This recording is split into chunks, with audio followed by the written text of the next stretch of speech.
76 million Americans suffer from high blood pressure.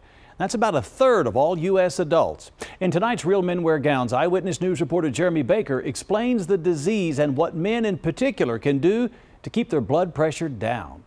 It's called a silent killer for a reason, because a lot of people have it and they don't know it. So that's why we recommend early screening.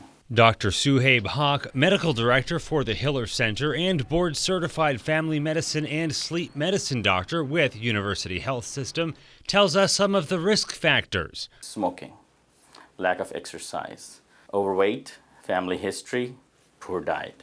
Normal blood pressure is anything around or just below 120/80. Above that until 140/90 is considered pre-hypertension. Once you get to 160/100, that is well within the range of high blood pressure.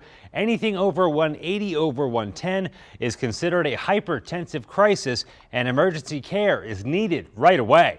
One way to keep your blood pressure down is a diet low in sodium. The DASH diet is comprehensive, basically a lifestyle where you focus primarily on low sodium diet and eat other healthy and low saturated fat diet to bring your blood pressure lower. High blood pressure is the pressure applied to your arteries by your blood flowing through them. One patient who lowered his blood pressure was James Robbins. Smoking was a big factor in his hypertension. I have actually known about my blood pressure running high, and I kind of hid it under the table and didn't really think much about it. Because there are no symptoms of high blood pressure until it's too late, all men need to think about it and wear that gown. Jeremy Baker, KENS 5 Eyewitness News.